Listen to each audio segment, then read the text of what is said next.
our next story is something that's going on in Portland, and I kind of feel like this is an only Portland thing. Okay, in Portland, there is this house that is for sale. It's a floating home, first of all. This is such a good thing to talk about. My God, I love that this is on the podcast. So if you're watching this on YouTube, Mark has a video file that he's just going to scroll through like all the clips of all the pictures of this house. This house is called the Aqua Star.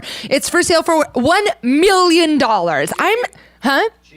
Cheap. Oh my gosh, cheap, I bet you it is so janky inside. It is so weird inside. It is. Do we have photos of inside? The photos are going to come because the story in the newspaper, I got this off the Oregonian, there are definitely pictures of the inside. I was so shocked. Like, first of all, I can't imagine paying $1 million for any house that is fucking on the water. You don't even have any...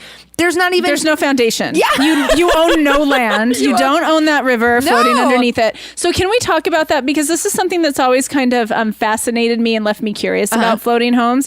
They are usually significantly less expensive than like homesteads on land. And is that just because the price of land is subtracted out of it, or is there more to it than that? I think you're onto something. I think it's just that the price of land is subtracted out. You do usually have to pay either a mortgage or a fee to have a slip, which is like where it's parked. But you don't, and then you own the slip or whatever, but not really, because then like the yacht, this is at the is at a yacht club, the most prestigious yacht club in Portland.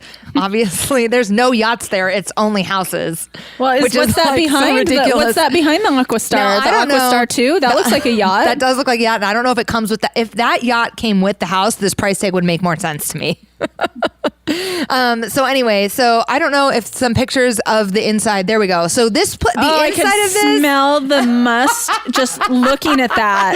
The inside of this place is like silver paneled. It has shag carpet. This looks like some kind of like Art Deco renovation from 1983 gone awry. This is challenging for me, because you would end up buying $1 million would buy you the houseboat, but then you still have to renovate the whole thing on the inside. I mean, it's so ugly. Yeah, we need to break this down because there's a lot happening here with the mirrored paneling. And then we're going to get a like walnut and black entertainment center.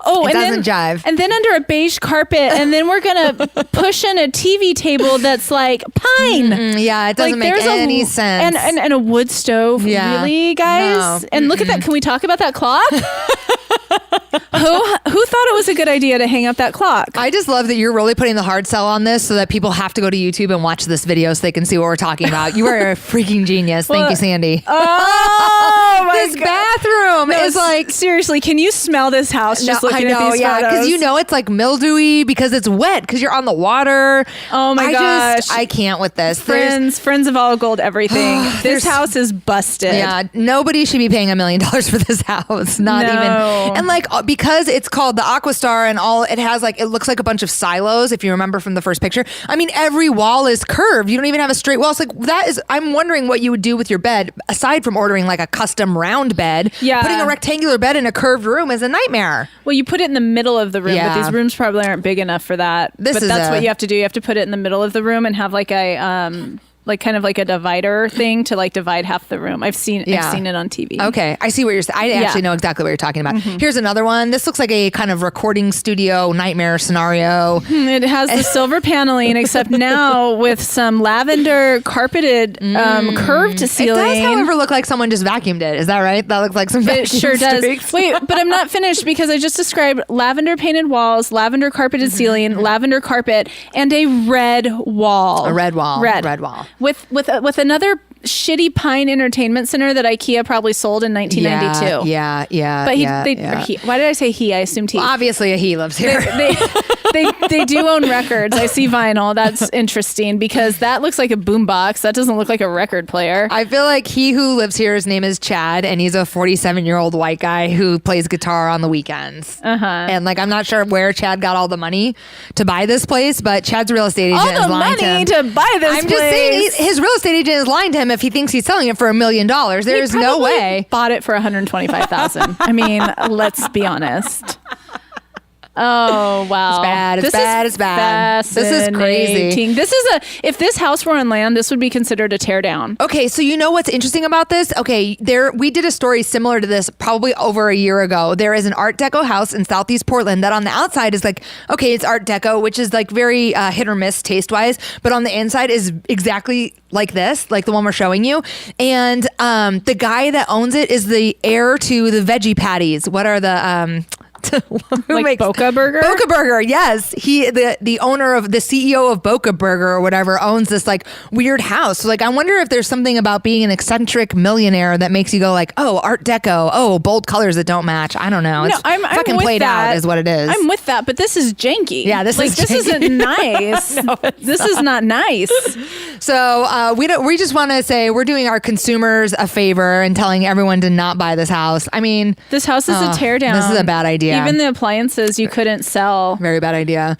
Speaking of other things, my God. I was getting ready to move us to another story, but that bathroom beige sink with a white Formica countertop. God, I can't even. Like, can you imagine having people over to this place? You would just be apologizing the whole time. Well, I mean, what I have to say is if we've established that the price is basically the price for the house minus the price of land, and the house is a tear down. Yeah. What are you paying for? They just need to tow that shit out of the slip and tow another one in. Tow a new one in. I would like a new one that's like a glass box. You know, I'm like actually really interested in someday living somewhere in a glass box. It'd be cool to live in a glass box on the river. It'd be incredible. It'd be amazing. And then I would need have blinds though. Yeah, well, I would want to have like glass windows that like you could hit a button and they like something in them shifted and then they turned opaque. Like transitions lenses. Yeah, transitions lenses, but for glass for windows. Yes. So okay, we're on the same page with that. Obviously, when we start getting paid and we do our All Gold Pod by Crocs collaboration, we know where the money's going. It's going to a gold cube on the. Okay, but I still haven't signed off on the. I said I would have to think hard about it. And I'm not totally, don't sign me up. We need to talk about it. We will. No decisions have been made yet. We'll be definitely, I won't be making that decision without you.